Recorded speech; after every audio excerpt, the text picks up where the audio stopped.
আজকে প্রধানমন্ত্রী শেখ হাসিনা বলেছেন তারেক রহমানকে দেশে ফেরাতে ব্রিটিশ সরকারকে অনুরোধ জানানো হবে। তিনি বলেছেন দেশে ফিরিয়ে তার সাজা কার্যকর করা হবে। তারেক রহমানকে দেশে ফিরিয়ে এনে সাজা কার্যকর হলে আমাদের দেশের রাজনীতিতে কেমন প্রভাব পড়তে পারে? 2 মিনিট সময়। 90-এর স্বৈরাচার বিরোধী আন্দোলনের প্রেক্ষাপটে রচিত দেশ আজ বিশ্ব বেহায়ার খপ্পরে স্লোগানটি নিশ্চয়ই বাংলাদেশের গণতন্ত্রকামী মানুষের মনে আছে। সেদিন বহু মানুষের মনোযোগ কেড়েছিল এই স্লোগানটি। বর্তমান প্রেক্ষাপটে সেই স্লোগানটি হতে পারে এমন, দেশ আজ নির্লজ্জ তাবেদার এক কৃতদাসের খপ্পরে। কেন কথাটি বললাম?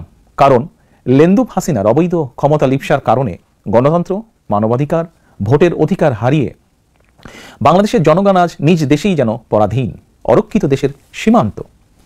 মিয়া সাহেব, জনাব আসাদুজ্জামান মিয়া, পুলিশের বড় কর্তা, নিশ্চয়ই একটু সৌভাগ্যবান ভাবতেই পারেন। কারণ হচ্ছে তার সম্পদ নিয়ে একটা রিপোর্ট মানবজামিনে পাবলিশড হয়েছে, আমরা দেখেছি অনেকে। কিন্তু যেটা হয়, একটা ঈদের আমেজ শুরু হয়ে গেছে, মানুষ গরু কিনতে ব্যস্ত আছে, অনেকে বাড়ি যাচ্ছেন, এবং তার সাথে জরুরি কথা, একটা গুরুত্বপূর্ণ ঘটনা এই সময়টা ঘটছিল। সেটা হলো আমাদের সেন্ট মার্টিনসের সাথে আমাদের মূল ভূখণ্ডের যোগাযোগ মিয়ানমারের গুলিবর্ষণের কারণে বন্ধ ছিল অনেকগুলো দিন। সো ওই ইস্যুগুলো আলোচনা করতে করতে জনাব মিয়ার সম্পদ নিয়ে, মিয়া সাহেবের যত সম্পদ, এরকম একটা হেডলাইন সম্ভবত মানবজমিন দিয়েছে। তো মিয়া সাহেবের সম্পদ নিয়ে আমরা কথা বলি নাই। অবশ্য ওই ঘটনাগুলো না থাকলেও মিয়া সাহেবের সম্পদ নিয়ে হয়তো আলাপ হতো না। কারণ হচ্ছে তার যিনি বস ছিলেন সেটা হচ্ছে জনাব বেনজির। বাংলাদেশ সম্ভবত দুমুখ কালনাগিনীর যে বিষ বাষ্প, সেই বিষ বাষ্পের কবলে পড়েছে। আমাদের দেশের ভিতরে এবং দেশের বাইরে এদেশের স্বাধীনতা এবং সার্বভৌমত্বকে নষ্ট করার জন্য, নস্যাৎ করার জন্য একটি যুগপৎ চক্র দীর্ঘদিন ধরে কাজ করছে। ভিডিও শুরুতেই সবাইকে জানাই পবিত্র ঈদুল আজহার শুভেচ্ছা অভিনন্দন। প্রিয় দর্শক শ্রোতা, ভিডিও শুরুতে কয়েকটি ভিডিও ফুটেজের অংশ বিশেষ আপনারা দেখেছেন। সবাইকে বলবো না টেনে সম্পূর্ণ নিউজটি দেখবেন এবং শুনবেন। প্রিয় দর্শক, মূলত গুরুত্বপূর্ণ কয়েকটি ভিডিও নিয়ে আজকের এই ভিডিওটি সাজানো হয়েছে। তো চলুন আর কথা না বাড়ে এক এক করে ভিডিওগুলো দেখে আসি। তো ভিডিওগুলো দেখার আগে সবাইকে বলবো, যারা এখনও পর্যন্ত আমাদের চ্যানেলটি সাবস্ক্রাইব করেননি, প্রতিনিয়ত এই ধরনের সকল প্রকার নিত্য নতুন আপডেটগুলো পেতে আমাদের চ্যানেলটি সাবস্ক্রাইব করে আমাদের সাথে থাকবেন। তো চলুন আর কথা না বাড়ে, বিস্তারিত আপনারা দেখলে হয়তো বুঝতে পারবেন। চলুন দেখে আসি। আজকে প্রধানমন্ত্রী শেখ হাসিনা বলেছেন তারেক রহমানকে দেশে ফেরাতে ব্রিটিশ সরকারকে অনুরোধ জানানো হবে। তিনি বলেছেন দেশে ফিরিয়ে তার সাজা কার্যকর করা হবে। তারেক রহমানকে দেশে ফিরিয়ে এনে সাজা কার্যকর হলে আমাদের দেশের রাজনীতিতে কেমন প্রভাব পড়তে পারে? 2 মিনিট সময়। এটা তো একবার টোটালি একটা রাজনৈতিক প্রশ্ন। জি, আমি আপনার বিশ্লেষণ জানতে চাই। টোটাল রাজনৈতিক প্রশ্ন। প্রধানমন্ত্রী মনে করছেন যে তাকে নিয়ে এসে এটা বিচার করে জেলের মধ্যে নিয়ে যাওয়া, এটা উনি বলেছেন ঠিকই, কিন্তু উনি মিন করেন কিনা আমার সন্দেহ আছে। কারণ হচ্ছে যে আপনাকে ব্রিটেন থেকে সে তো অ্যাসাইলামে আছে, অ্যাসাইলামে তাকে সেখান থেকে আনতে হবে। এত বছর যখন হয়ে গেছে, কত বছর হয়ে গেছে? 10-15 বছর তো হয়ে গেছে, 10-15 বছর। তো সেটা চাইলেই যে ব্রিটেন দেবে এমন তো কোনো গ্যারান্টি নেই। তো এইগুলো, উনি একজন রাজনীতিবিদ, উনি একটা রাজনৈতিক দলের নেতা, কাজে উনি রাজনৈতিকভাবে এগুলো হয়তো কথা বলতে পারেন। কিন্তু আমার মনে হয় না যে এই ধরনের একটা কোনো কিছু উনিও মিন করেন কিনা আমি জানি না। কারণ উনি জানেন যে এটা এক্সট্রাডিশন এইভাবে হয় না, আনলেস একটা ক্রিমিনাল কেসে যদি থাকে সেটা। তো আর এটা যদি হয় তাহলে এমনি তো আমাদের এখানে রাজনীতির যে অবস্থা এখন তো শান্তশিষ্ট আছে, এবং এটা নিয়ে আরেকটা উত্তেজনা সৃষ্টি হবে। আমার মনে হয় না যে উনি এটা আমার মনে হয় একদম ব্যক্তিগত মত, উনি রিয়েলি এটা মিন করেছেন। 90-এর স্বৈরাচার বিরোধী আন্দোলনের প্রেক্ষাপটে রচিত দেশ আজ বিশ্ব বেহায়ার খপ্পরে স্লোগানটি নিশ্চয়ই বাংলাদেশের গণতন্ত্রকামী মানুষের মনে আছে। সেদিন বহু মানুষের মনোযোগ কেড়েছিল এই স্লোগানটি। বর্তমান প্রেক্ষাপটে সেই স্লোগানটি হতে পারে এমন, দেশ আজ নির্লজ্জ তাবেদার এক কৃতদাসের খপ্পরে। কেন কথাটি বললাম? কারণ লেন্দুব হাসিনার অবৈধ ক্ষমতা লিপ্সার কারণে গণতন্ত্র, মানবাধিকার, ভোটের অধিকার হারিয়ে বাংলাদেশের জনগণ আজ নিজ দেশেই যেন পরাধীন, অরক্ষিত দেশের সীমান্ত। সেন্ট মার্টিন প্রায় অবরুদ্ধ এই মুহূর্তে যখন আপনাদের সামনে আমি কথা বলছি। বাংলাদেশের নাগরিকগণ সেখানে যেতে নিরাপদ বোধ করছেন না। সেন্ট মার্টিনকে ঘিরে গত কয়েকদিন মিয়ানমার যা করছে, এটি যে কোনো দেশের সার্বভৌমত্বের জন্য চূড়ান্ত হুমকি। প্রিয় দেশবাসী, বাংলাদেশ মিয়ানমার সীমান্তে দীর্ঘদিন ধরে চলছে চরম অস্থিরতা। মিয়ানমার সীমান্ত দিয়ে বাংলাদেশে অনেক দিন ধরেই ভারী অবৈধ অস্ত্র ঢুকছে। যুদ্ধ কবলিত মিয়ানমারের জান্তা সেনারা বাংলাদেশের অভ্যন্তরে প্রায়শই ঢুকে পড়ছে। হাসিনার তাবেদার সরকার যথারীতি জান্তা সেনাদেরকে পুনরায় মিয়ানমারে ফেরত পাঠিয়ে দিচ্ছে। অথচ গত 7-8 বছরেও মিয়ানমার থেকে বাংলাদেশে জোর করে ঠেলে দেওয়া রোহিঙ্গা জনগোষ্ঠীর একজনকেও মিয়ানমারে ফেরত পাঠাতে পারেনি আজকের এই স্বৈরাচার সরকার। কিন্তু কেন সম্ভব হয়নি? প্রিয় দেশবাসী, বাংলাদেশ কি তাহলে কোনো দেশের স্বার্থ রক্ষা করছে? তাহলে প্রশ্ন আসে, কার স্বার্থ রক্ষা করতে চাইছে বাংলাদেশ, এই স্বৈরাচার সরকার? মিয়ানমারের ব্যাপারে বাংলাদেশের কি নীতি অবলম্বন করেছে বর্তমান প্রেক্ষাপটে এই স্বৈরাচার ভোটবিহীন দামি সরকার? অবশ্যই জনগণের এটি জানার অধিকার রয়েছে। শেখ হাসিনার তাবেদারি আচরণের কারণে বাংলাদেশের নাগরিকগণ যেন আজ কোনো সীমান্তেই নিরাপদ নয়। প্রিয় দেশবাসী, ভারতের সঙ্গে বাংলাদেশ সহ মোট 7টি দেশের সীমান্ত রয়েছে। অন্য কোনো দেশের সীমান্তে গুলি করে মানুষ হত্যা করার সাহস না করলেও বাংলাদেশ সীমান্তে প্রায়শই বিএসএফের গুলিতে প্রাণ হারাচ্ছে বাংলাদেশের সাধারণ নাগরিকগণ। গত 9 জুন কুমিল্লা সীমান্তে বিএসএফের গুলিতে এক ব্যক্তি নিহত হয়েছেন। এভাবে একের পর এক লেন্দুব কৃতদাস হাসিনার নতজানু পররাষ্ট্রনীতি আর তাবেদারি মানসিকতার কারণে বাংলাদেশ সীমান্তে হত্যার প্রতিবাদ করার সাহস এবং স্বাধীনতা হারিয়ে ফেলেছে। হাসিনার তাবেদার সরকারের ঘনিষ্ঠ কুকিচিন পর্যন্ত পার্বত্য এলাকায় বাংলাদেশের সার্বভৌমত্বকে চ্যালেঞ্জ করেছে। আজ বাংলাদেশের বলা যায় পুরা সীমান্ত অনিরাপদ, বিপন্ন স্বাধীনতা, সার্বভৌমত্ব। অথচ আজকের স্বৈরাচার হাসিনা স্বৈরাচার, তাবেদার সরকার নির্বিকার। প্রিয় দেশবাসী, লেন্দুব হাসিনা তার তাবেদার সরকারকে টিকিয়ে রাখতে আজিজ আর বেনজিরের মতন দুর্নীতিবাজদের ব্যবহার করে দেশে বিদেশে বিশেষায়িত বাহিনীগুলোর সম্মান, গৌরব, ইমেজ ধূলিসাৎ করে দিয়েছে। ভিন্ন রাজনৈতিক দল এবং মত দমনে স্বৈরাচারী হাসিনা যেভাবে র্যাবকে ব্যবহার করেছে, দেশ এবং জনগণের স্বার্থে এই খুনি বাহিনীতে এই মুহূর্তে আর কোনো সেনা কর্মকর্তা এবং সদস্যদের পোস্টিং দেওয়া উচিত নয়, বরং বন্ধ করা উচিত অবিলম্বে তাদের পোস্টিং র্যাবে। হাসিনার অবৈধ ক্ষমতা আর ভোট ডাকাতি নিরাপদ করা সেনাবাহিনীর কাজ হতে পারে না, সেনাবাহিনীর কাজ নয় এটি, বরং দেশের স্বাধীনতা, সার্বভৌমত্ব নিরাপদ রাখাই সেনাবাহিনীর প্রধান কাজ। স্বাধীনতা বিরোধী তৎপরতা চললেও সীমান্ত জুড়ে এখনো কেন সেনাবাহিনী মোতায়েন করা হচ্ছে না, আজ দেশের মানুষের কাছে এটি একটি প্রশ্ন। প্রিয় ভাই বোনেরা, বিনা ভোটে রাষ্ট্র ক্ষমতা কক্ষিগত করে রাখতে সেনাবাহিনী, পুলিশ, জনপ্রশাসন এবং বিভিন্ন শ্রেণীর পেশার লোভী দুর্নীতিবাজদের নিয়ে ভোট ডাকাত শেখ হাসিনা একটি মাফিয়া সিন্ডিকেট গড়ে তুলেছে। এই মাফিয়া চক্র প্রতিবার তাদের প্রধান পৃষ্ঠপোষক হাসিনাকে ভোট ডাকাতি করে ক্ষমতা নবায়ন করতে সহযোগিতা করে। অপরদিকে ভোট ডাকাত হাসিনা মাফিয়া চক্রকে অবাধ দুর্নীতি আর লুটপাটের সুযোগ করে দিয়েছে। এটি জনগণের কাছে স্পষ্ট। খুনি দুর্নীতিবাজ আজিজ, আনার, বেনজির চক্র শেখ হাসিনার মাফিয়া চক্রেরই প্রোডাক্ট। এরাই শেখ হাসিনা মাফিয়া সরকারের প্রতিচ্ছবি। এরাই শেখ হাসিনার মাফিয়া সরকারের প্রতিচ্ছবি। চিহ্নিত ভোট ডাকাত শেখ হাসিনাই বেনজিরদের সকল অবৈধ ক্ষমতার উৎস। দেশে গুম, খুন, অপহরণ, ভোট ডাকাতি সহ যাবতীয় অপকর্মের জন্য বেনজির ছিল খুনি হাসিনার অন্যতম বিশ্বস্ত প্রধান হাতিয়ার। শেখ হাসিনা নিজেই আজিজ, বেনজির সহ এই মাফিয়া সিন্ডিকেটের প্রধান পৃষ্ঠপোষক। প্রিয় ভাই বোনেরা, দেশের প্রায় সকল প্রতিষ্ঠানের শীর্ষ পদই আজিজ কিংবা বেনজিরের মতন দুর্নীতিবাজদের বসিয়ে ভোট ডাকাত হাসিনা প্রতিবারই তার বিনা ভোটে। মিয়া সাহেব, জনাব আসাদুজ্জামান মিয়া, পুলিশের বড় কর্তা, নিশ্চয়ই একটু সৌভাগ্যবান ভাবতেই পারেন, কারণ হচ্ছে তার সম্পদ নিয়ে একটা রিপোর্ট মানবজমিনে পাবলিশড হয়েছে। আমরা দেখেছি অনেকে, কিন্তু যেটা হয়, একটা ঈদের আমেজ শুরু হয়ে গেছে, মানুষ গরু কিনতে ব্যস্ত আছে, অনেকে বাড়ি যাচ্ছেন, এবং তার সাথে জরুরি কথা, একটা গুরুত্বপূর্ণ ঘটনা এই সময়টা ঘটছিল, সেটা হলো আমাদের সেন্ট মার্টিনসের সাথে আমাদের মূল ভূখণ্ডের যোগাযোগ মিয়ানমারের গুলিবর্ষণের কারণে বন্ধ ছিল অনেকগুলো দিন। সো ওই ইস্যুগুলো আলোচনা করতে করতে জনাব মিয়ার সম্পদ নিয়ে, মিয়া সাহেবের যত সম্পদ, এরকম একটা হেডলাইন সম্ভবত মানবজমিন দিয়েছে। তো মিয়া সাহেবের সম্পদ নিয়ে আমরা কথা বলি নাই। অবশ্য ওই ঘটনাগুলো না থাকলেও মিয়া সাহেবের সম্পদ নিয়ে হয়তো এত আলাপ হতো না, কারণ হচ্ছে তার যিনি বস ছিলেন সেটা হচ্ছে জনাব বেনজির, তার সম্পদ নিয়ে যেই লেভেলের কথাবার্তা আমাদের সামনে এসছে, তারপর আমাদের আসলে মিয়া সাহেবদের তো তার সাম পার্সেন্টেজ থাকবেই অন্তত দেশে। আমরা বারবার বলছি যে সম্পদ আমরা দেশে দেখছি, it's percentage, it's tip of the iceberg. মূল আইসবার্গটা অনেক বড় এবং সেটা বিদেশে আছে। তো এটা আমরা জানি। তারপরও আমার মনে হয় একটা কথা বলে রাখা দরকার, মানে বাংলাদেশে পুলিশ বাহিনীতে আমি বহুবার একটা কথা বলেছি, অনেকেই দুর্নীতি। বাংলাদেশের এই যে রাষ্ট্র কাঠামোটা পুরো দুর্নীতির উপরে প্রতিষ্ঠিত, এবং এইরকম একটা সরকার, একটা মাফিয়া স্বৈরাচারী সরকার, সে আসলে দুর্নীতিকে প্রশ্রয় না দিয়ে, দুর্নীতি করার ব্ল্যাঙ্ক চেক না দিয়ে ক্ষমতায় থাকতে পারবে না। আমি অনেকবার বলছি, ইটস দ্য ট্রেড অফ। তুমি আমার ডার্টি ওয়ার্কগুলো করো, বিরোধীদেরকে ঠেঙাও, মারো, খুন করো, গুম করো, মামলা দাও, পেটাও, টর্চার করো, ওদের জনসমাবেশ ভেঙে দাও, শেষ করে দাও, তারপর তুমি যা ইচ্ছা তাই করো, টাকা কামাও, আর জাস্ট আমার ক্ষমতার প্রতি কোনো রকম চ্যালেঞ্জ তৈরি হয় এরকম কিছু করো না। This is the real life, এই ট্রেড অফ। সো এটা থাকবে, আমরা বুঝতে পারি। কিন্তু ওই যে বললাম, পুলিশের এই যে টাকা কামানো, এর সাথে মানুষের ভয়ঙ্কর সব দীর্ঘশ্বাস, মানুষের উপরে অন্যায়, অবিচার, টর্চার ভীষণভাবে জড়িত।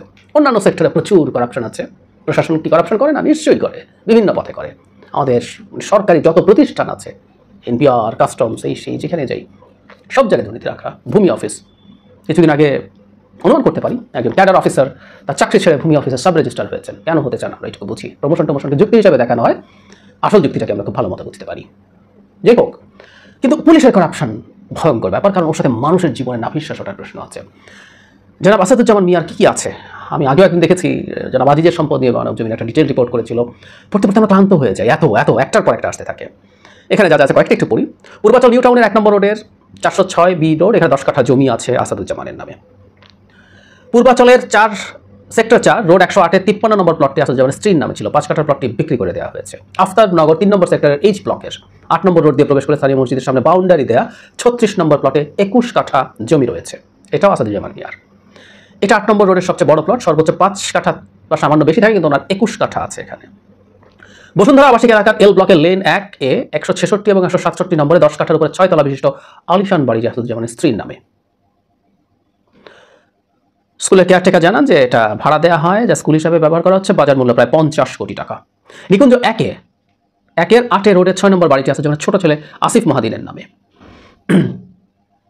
এটার মূল্য 10 কোটি টাকার মতো। সিদ্ধেশ্বরী রূপায়ণ স্বপ্ন নিলয় 55-1 বহুতল ভবনে খোঁজে জানা যায় 3 নম্বর ভবনে 3800 থেকে 4000 স্কোয়ার ফিটের একটি ফ্ল্যাট রয়েছে আসাদুজ্জামানের মেয়ে আয়েশা সিদ্দিকার নামে। বাড়ির এক নিরাপত্তা প্রয়োজন, আয়েশা সিদ্দিকা এই বাসায় নেই, ফ্ল্যাটটি তার নামে রয়েছে। ইস্কাটন গার্ডেন 13-এ প্রিয়নীর আসাদুজ্জামানের স্ত্রীর নামে একটি ফ্ল্যাট রয়েছে। ধানমন্ডির 12-এ সড়কের 69 নম্বর বাড়ির B25 ভবনে যোগাযোগ করে জানা 1 কাঠা জমি সহ আসাদুজ্জামান মিয়ার পরিবারের সদস্যদের নামে একটি ফ্ল্যাট রয়েছে। বুঝতে পারছি অন্তত 2টি কোম্পানির খোঁজ পাওয়া গেছে আসাদুজ্জামান ও তার পরিবারের সদস্যদের মালিকানা। আসাদুজ্জামান মিয়ার স্ত্রী আফরোজা জামানের নামে ঢাকা, ফরিদপুর, রূপগঞ্জে জমির সন্ধান মিলেছে। নারায়ণগঞ্জের রূপগঞ্জ থেকে মনে উঠলো এখানে বেরোজি সাহেবের একটা বালাখানা আছে, এটা নাকি এখন দর্শনীয় বস্তুতে পরিণত হয়েছে, জনগণ গিয়ে দেখে এটাকে। 2018 সালে রাজুক থেকে বিশেষ করে বরাদ্দ পান, অথচ রাজুকের নীতিমালা অনুযায়ী স্বামী স্ত্রী উভয়ের প্লট বরাদ্দ পাওয়ার সুযোগ নেই। ঢাকার গাজীপুরের কালীগঞ্জ উপজেলার চাঁদখোলা মৌজায় আফরোজা জামানের নামে 41% জমি রয়েছে, যা কেনা 17 সালে। একই মৌজায় একই বছরের 16 নভেম্বর তার নামে কেনা হয় আরও 26% জমি। একই মৌজা তার নামে 2019 সালে 5 ফেব্রুয়ারি কেনা হয় আরও 39% জমি। আসাদুজ্জামানের স্ত্রীর নামে 2020 সালে জোয়ার সাহারা মৌজায় 5 কাঠা জমি কেনা হয়। একই বছরে একই মৌজায় কেনা হয় 10 কাঠা জমি। একই বছরে গাজীপুরের চাঁদখোলা মৌজায় 31 শতক জমি ক্রয় করেন আফরোজা। এছাড়া আফরোজা 2018 সালে নারায়ণগঞ্জ রূপগঞ্জের কৈশা মাইল কায়েতপাড়া মৌজায় 28 একর জমি কেনেন, 0.28 একর সরি। একই বছর একই মৌজায় আরও 32 শতক জমি কেনেন তিনি। ওই বছরই ওই যে কৈশ মাইল কায়েতপাড়া মৌজায় 0.60 একর জমি তার নামে কেনা হয়, পরে তা বিক্রি করে দেয়। এছাড়া 2019 সালে ওই একই জায়গায় 0.57 একর জমি পাওয়ার অফ অ্যাটর্নি পান আসাদুজ্জামানের স্ত্রী। এরকম 2 কোম্পানির অংশীদার হয়েছেন আফরোজা। তার মধ্যে একটি মৌমিতা ট্রান্সপোর্ট লিমিটেডের চেয়ারম্যান তিনি। এই কোম্পানিতে তার 4000 শেয়ার রয়েছে। আসাদুজ্জামান ডিএমপি কমিশনার থাকাকালীন রাজধানী রুট পারমিট কমিটির প্রধান ছিল, সেই সময় মৌমিতা পরিবহনকে রুট পারমিট দিয়েছিল। এবং এই যে মৌমিতা ট্রান্সপোর্টের যে ভাইস চেয়ারম্যান হারিসুর রহমান তার স্ত্রীর সৎ ভাই। এছাড়াও রয়েছে শিপইয়ার্ড কনসোর্টিয়াম নামে একটি কোম্পানির চেয়ারম্যান আফরোজা জামান, তার মানে জনাব মিয়া স্ত্রী। তার শ্যালকের নামে শ্রীপুরে 1.5 একর জমি রয়েছে। ভাগ্নে কালামের নামে গাজীপুরে জমি আছে 1.5 একর। এদের বলা হচ্ছে গ্রামে থাকা মিলনে আজ কোনো আয় নেই। ভাগ্নে কলমও গ্রামের বাসিন্দা, তিনি বনে গেছেন কয়েক কোটি টাকা দামের মালিক। আমরা একটা জিনিস বুঝতে পারি, আসলে বিভিন্ন রকমের নাম লেখা হয়, অনেক অনেক সম্পত্তি, অনেক সম্পদ। অবশ্যই বলবেন খুব বেশি তো না, এটা হতেই পারে তাদের। একটা কথা একটু বলে রাখা ভালো, মানে আমাদের সামনে যখন এই জিনিসগুলো ডকুমেন্ট সহ আসছে, এই ডকুমেন্টগুলোর একটা ভ্যালু আছে, খুব গুরুত্বপূর্ণ ভ্যালু। আমরা খেয়াল করছি গত বেশ কিছুদিন থেকে আমেরিকা বাংলাদেশের দুর্নীতি নিয়ে আলাপ করছে। দুর্নীতি নিয়ে শুধু আলাপ করা না, আমেরিকা একেবারে স্পেসিফিক স্টেপ নিয়েছে জনাব আজিজের বিরুদ্ধে দুর্নীতির জন্য স্যাংশন। অনেকবার বলেছি, but I want to repeat, কারণ আমার সব ভিডিও হয়তো সবাই দেখেননি, এখন যারা দেখছে তাদের জেনে রাখা দরকার। জনাব আজিজকে বাংলাদেশ সম্ভবত দুমুখ কালনাগিনীর যে বিষ বাষ্প, সেই বিষ বাষ্পের কবলে পড়েছে। আমাদের দেশের ভিতরে এবং দেশের বাইরে এদেশের স্বাধীনতা এবং সার্বভৌমত্বকে নষ্ট করার জন্য, নস্যাৎ করার জন্য একটি যুগপৎ চক্র দীর্ঘদিন ধরে কাজ করছে। আমাদের এই গাঙ্গেয় বদ্বীপটি নিয়ে 1000 বছর ইতিহাসে বহু চক্রান্ত হয়েছে। আমরা বেশিরভাগ সময় দিল্লির অধীন থেকেছি। এর বাইরে কখনো আফগানিস্তানের লোক এসে আমাদেরকে শাসন করে গেছে, গুজরাটের লোক এসে দেশে শাসন করে গেছে, তুরস্ক থেকে এসে লোকজন শাসন করে গেছে। এরপর ইরান, তুরান, আরব, আরও অনেক জাতিগোষ্ঠী, আর সর্বশেষে ইংরেজ এবং পাকিস্তান। এই যে 1000 বছরের আপনি যদি ইতিহাস ধরেন, সেই ইতিহাসের মধ্যে 1971 সনের যে মহান মুক্তিযুদ্ধ, এটি সত্যিকার অর্থে আমাদের একটি যুগসন্ধিক্ষণ ছিল।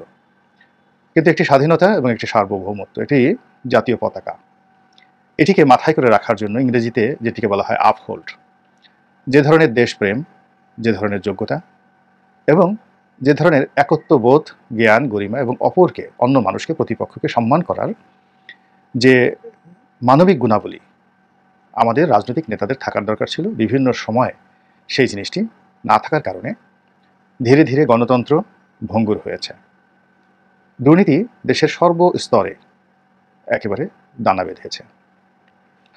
এরপর মানুষের যে মানবিক গুণাবলী, ন্যায় বিচার, সত্যনিষ্ঠতা এবং সমাজে ভালো এবং মন্দের ভেদাভেদ নিশ্চিত করা, দুষ্টের দমন, শিষ্টের পালন, এই বিষয়গুলো রাষ্ট্র কখনোই নিরপেক্ষভাবে করেনি। যার ফলে কি হলো, আমাদের সমাজে গাণিতিকভাবে নয়, অনেকটা জ্যামিতিকভাবে মন্দ মানুষ সৃষ্টি হয়েছে, যারা পরিশ্রম না করে উপার্জন করতে চায়, পরিশ্রম না করে বড় পদ পদবিতে যেতে চায় এবং পরিশ্রম না করে কোনো ভালো কাজ না করে তারা ভালো মানুষের তকমা নিয়ে অলি আল্লাহ গাউস কুতুবের পদে আসীন হতে চায়। আর এই সুযোগে দেশের এবং দেশের বাইরের যত মন্দ লোক আছে সব একেবারে আমাদেরকে অক্টোপাসের মতো চেপে ধরে আমাদের দেশের এই যে টাকা বলা হয় 10 লক্ষ কোটি টাকা বা 12 লক্ষ কোটি টাকা, আমি আবার বলছি, কেউ বলে 10 লক্ষ কোটি, কেউ বলে 12 লক্ষ কোটি টাকা গত 15 বছরে বাংলাদেশ থেকে বিদেশে চলে গেছে। কোথায় গেছে? কলকাতায় গেছে, দিল্লি গেছে, সিঙ্গাপুর গিয়েছে, হংকং গিয়েছে, দুবাই গিয়েছে, আমেরিকা গিয়েছে, লন্ডন গিয়েছে, এরকম অনেক জায়গাতে গিয়েছে। এখন ওই সকল দেশে এই যে একটা বিশাল বিনিয়োগ, আমাদের দেশে ধরুন ডাইরেক্ট এফডিএ অর্থাৎ ফরেন ইনভেস্টমেন্ট যদি 1 লক্ষ কোটি টাকা হয়, আমরা খুশিতে মরে যাই। তো সেক্ষেত্রে বাংলাদেশের 10 থেকে 12 লক্ষ কোটি টাকা বিদেশে চলে গেল এবং সেই দেশের অর্থনীতিতে যুক্ত হলো। তো সেই দেশ তো আমাদের দেশের যারা চোর তাদেরকে তো মাথায় করে রাখবে এবং সেই ঘটনাটাই ঘটছে। এবং নিত্য নতুন চোর তৈরি করার জন্য এবং তাদের তাবেদার বানানোর জন্য এখানে একটার পর একটা রাজনৈতিক ব্যাড গেম খেলা হচ্ছে। আমাদের প্রধানমন্ত্রী পদে যিনি আছেন তিনি কয়েকদিন আগে বলেছিলেন যে আমাদের পার্বত্য জেলাসমূহ রয়েছে সেগুলোকে নিয়ে একটি খ্রিস্টান রাজ্য তৈরি করার চেষ্টা চালানো হচ্ছে। আমরা সবাই জানি যে রাঙামাটি, পার্বত্য চট্টগ্রাম, যেটাকে মানে খাগড়াছড়ি, একসময় বৃহত্তর পার্বত্য চট্টগ্রাম যেটা ছিল, এটি এখন 3টি জেলা হয়েছে, বান্দরবন, খাগড়াছড়ি এবং রাঙামাটি। এই 3টি জেলাকে কেন্দ্র করে আরও মায়ানমারের কিছু অংশ নিয়ে একটি পক্ষ, তারা বিদেশে একটা সরকার গঠন করেছে। তাদের অনেকগুলো সশস্ত্র গ্রুপ আমাদের এই পার্বত্য অঞ্চলে সন্ত্রাস করছে এবং সেনাবাহিনীর সঙ্গে যুদ্ধ করার পায়তারা করছে। তারা পতাকা বানিয়ে নিজস্ব জাতিসংগীত তৈরি করে বিদেশের মাটিতে অনলাইনে প্রচারণা চালাচ্ছে। অনেকদিন যাবত এই ঘটনা ঘটছে এবং পাহাড়ের যে সকল বাঙালি রয়েছে এবং স্থানীয় যারা পাহাড়ি বাসিন্দা রয়েছে তারাও কিন্তু এই জিনিসটা পছন্দ করছেন না এবং তারা এই বিষয়ে বারবার প্রতিবাদ জানানোর সত্ত্বেও আমাদের জাতীয় রাজনীতিতে কখনোই এই বিষয়টি খোলামেলাভাবে স্বীকার করা হয়নি। কিন্তু সমস্যা যখন একেবারে গভীর থেকে গভীরতর পর্যায়ে পৌঁছে গিয়েছে এবং এই সমস্যা সমাধানের জন্য যদি আমরা সেনাবাহিনীকে নিয়োগ করি এবং সর্বশক্তি নিয়োগ করি তাহলে এই সমস্যা এই মুহূর্তে আমরা সমাধান করতে পারবো বলে শতভাগ নিশ্চয়তা দেওয়া যাচ্ছে না। আপনি মায়ানমারের কথা চিন্তা করেন, সেখানে অনেকগুলো বিদ্রোহী গোষ্ঠী, তারা 10 বছর আগে এই ঠিক আমাদের পার্বত্য চট্টগ্রামের মতোই ছিল, কিন্তু এখন পুরো রাষ্ট্রটিকে, মায়ানমার রাষ্ট্রটিকে কম করে হলেও 6 থেকে 7টি ভাগে বিভক্ত করে বিভিন্ন এলাকাতে এই সকল সশস্ত্র গোষ্ঠী স্বাধীনভাবে তারা রাজত্ব করছে। আর চীনের সহযোগিতা নিয়ে মায়ানমারের যে সামরিক জান্তা সরকার একটা নির্দিষ্ট এলাকাতে তারা তাদের ক্ষমতা ঠিক রেখেছে এবং যখনই সুযোগ পাচ্ছে তারা বিভিন্ন এলাকাতে এই 2-4টা বোম ব্লাস্টিং করে, মানে বিমানে বোমা ফেলে, তারপর বিভিন্ন জায়গায় যুদ্ধজাহাজ পাঠিয়ে এই নিজেদের অস্তিত্ব বজায় রাখার চেষ্টা করছে, কিন্তু এটা বেশি দিন তারা টিকবে না। এখন আমাদের এই বাংলাদেশকে কেন্দ্র করে যেহেতু তাদের মায়ানমারের যে পার্টটি ছিল, অর্থাৎ মায়ানমারকে ছিন্ন বিচ্ছিন্ন খণ্ড বিখণ্ড করার যে পরিকল্পনা, এটি অলমোস্ট 90% তারা করে ফেলেছে। এখন বাংলাদেশের যে ভূখণ্ডগুলোকে তারা টার্গেট করেছিল সেই ভূখণ্ডকে টার্গেট যে তারা করেছে সেই টার্গেটটিকে এখন বাস্তবায়ন করার জন্য, ফলপ্রসূ করার জন্য তারা কিন্তু সর্বশক্তি নিয়োগ করেছে। এবং আমি যা জানি, সেনাবাহিনীর যারা লোকজন আরও বেশি জানেন, ওই অঞ্চলের বাসিন্দা যারা আছেন তারাও জানেন, এবং যেহেতু প্রধানমন্ত্রী রাষ্ট্র ক্ষমতাছেন তার কাছে এই সকল তথ্য উপাত্ত চলে আসে। তো ওরই ধারাবাহিকতায় প্রধানমন্ত্রী হয়তো বান্দরবন নিয়ে যে কথা বলেছেন এবং সেটি নিয়ে পশ্চিমা দুনিয়াতে রীতিমতো তোলপাড় শুরু হয়ে গেছে এবং তারা প্রধানমন্ত্রীকে খুব নিষ্ঠুর ভাষায় সমালোচনা করেছেন। দ্বিতীয়ত, এই অঞ্চলের বাইরে গিয়ে আমাদের দুটো সমস্যা রয়েছে। একটা হলো নাফ নদীতে আমাদের আধিপত্য, আমাদের যে অংশটুকু আমরা পাবো সেটি আমরা বিস্তার লাভ করতে পারিনি এবং আমাদের সমুদ্রের যে মহিষোপানে মায়ানমারের সাথে আমাদের যে বিরোধগুলো রয়েছে সেই বিরোধও আমরা নিষ্পত্তি করতে পারিনি। ফলে ইতিপূর্বে এই সুযোগ নিয়ে মায়ানমারের যে সরকার বাংলাদেশের উপর চাপ প্রয়োগ করার জন্য, বাংলাদেশকে অপমান করার জন্য বেশ কয়েকবার আমাদের এই যে সীমান্তের মধ্যে তাদের প্লেন ঢুকে গিয়েছে, তারা যে মর্টার নিক্ষেপ করেছে সেই মর্টার বাংলাদেশের মধ্যে এসেছে এবং বিভিন্ন সময়ে রাষ্ট্রীয় প্রোটোকল বাদ দিয়ে তারা বাংলাদেশের সঙ্গে খুব নিষ্ঠুর আচরণ করেছে। আমরা অন্যান্য রাষ্ট্রের ক্ষেত্রে দেখা গেল যে রাষ্ট্রদূতকে ডেকে পাঠায়, কিন্তু ইদানিং মায়ানমারের ক্ষমতা এতটা বেড়ে গিয়েছে যে আমাদেরকে মায়ানমারের যিনি রাষ্ট্রদূত রয়েছেন তার কাছে আবেদন এবং নিবেদন করতে হয়, এতটা সেন্সিটিভ হয়ে গেছে চীনের কারণে। এবং আমরা সেই যে 3 পার্বত্য জেলার যে সমস্যা, সেই সমস্যার বাইরে গিয়ে আবার আমরা দেখতে পাচ্ছি যে আমাদের প্রবাল দ্বীপ সেন্ট মার্টিন, সেই সেন্ট মার্টিনের সঙ্গে টেকনাফের যে যোগাযোগ, মুঘল ভূখণ্ডের যে যোগাযোগ, এই যোগাযোগ বেশ কয়েকদিন যাবৎ বিচ্ছিন্ন রয়েছে। এর কারণ হলো সেখানে মায়ানমার নৌবাহিনীর যুদ্ধজাহাজ, 2টো যুদ্ধজাহাজ সেখানে আছে এবং আরও অনেকগুলো গানবোট, টহল বোট সেই যুদ্ধজাহাজকে কেন্দ্র করে সেখানে পাহারা দিচ্ছে। এবং এখানে সেটা প্রশাসন হোক, আইনশৃঙ্খলা রক্ষাকারী বাহিনী হোক কিংবা সাধারণ পর্যটকের কোনো ট্রলার হোক, জাহাজ হোক, নির্বিচারে তারা গুলি চালাচ্ছে এবং প্রাণ ভয়ে আমাদের যারা লোকজন তারা সেখান থেকে পালিয়ে আসতে বাধ্য হচ্ছে। এর ফলে সেন্ট মার্টিন কার্যত এখন বিচ্ছিন্ন অবস্থায় আছে। সেখানে লোকজন তারা বাংলাদেশি বলছে, কিন্তু বাংলাদেশের সঙ্গে তাদের টেলিফোনে যোগাযোগ ছাড়া অন্য। প্রিয় দর্শক শ্রোতা, বিস্তারিত সবগুলো ভিডিও আপনারা দেখলেন। অবশ্যই এবার আপনাদের মূল্যবান মতামত জানানোর পালা। সম্পূর্ণ ভিডিওটি দেখার পরে আপনারা কি অনুভব করলেন বা আপনাদের ভিতরে কী জল্পনা কল্পনা হচ্ছে সেটি অবশ্যই এখন কমেন্ট বক্সে কমেন্ট করে জানিয়ে দিন। আর হ্যাঁ, পারলে ভিডিওটি শেয়ার করে সবাই দেখার সুযোগ করে দিন। আর আমাদের এই চ্যানেল এখন পর্যন্ত যারা সাবস্ক্রাইব করেনি, প্রতিনিয়ত এই ধরনের সকল প্রকার নিত্য নতুন আপডেটগুলো পেতে আমাদের চ্যানেলটি সাবস্ক্রাইব করে আমাদের সাথে থাকবেন। আর যারা করেছেন তাদেরকে ধন্যবাদ জানিয়ে ভিডিওটি এখানে শেষ করছি। আবারও দেখা হবে, কথা হবে নতুন করে টপিক, নতুন করে ভিডিও নিয়ে। সে পর্যন্ত সকলে ভালো থাকবেন, সুস্থ থাকবেন। আল্লাহ হাফেজ।